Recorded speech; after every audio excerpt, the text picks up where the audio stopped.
మొన్న మేడారం జాతరలో ఒక వ్యక్తి పాడైపోయిన బండ అమ్ముతున్నాడని చెప్పి కొంతమంది అతని చుట్టూ చేరి చాలా రభస చేశారు.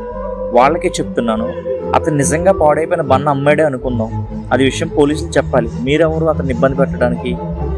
ఒకడంటాడు చెట్టు కట్టేస్తానంటాడు, ఇంకొకటి అంటాడు ఎవరిని చంపడానికి వచ్చావంటాడు.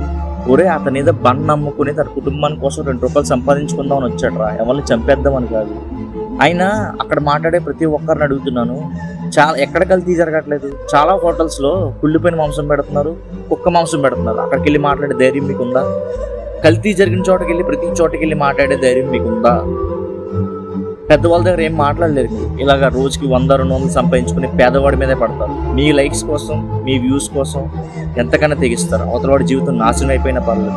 మొన్న ఇలాగే కేరళలో ఒక అమ్మాయి చేసింది, ఒక వ్యక్తి చనిపోయాడు. కనీసం ఆ అమ్మాయికి నా వల్ల ఒక వ్యక్తి చనిపోయాడని నాకు కనీస పశ్చాత్తాపం లేదు. అలా ధైర్యమైంది మన భారతదేశం. నన్ను అడిగితే మనకు అనవసరంగా స్వతంత్రం వచ్చిందనుకున్నాను.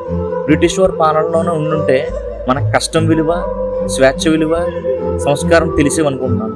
స్వేచ్ఛ ఎక్కువైపోవడం వల్ల ఇలాంటి ప్రాబ్లమ్స్ వస్తాయేమో. భారతదేశం ఎట్టుపోతుందో ఏం అర్థం కావట్లేదు.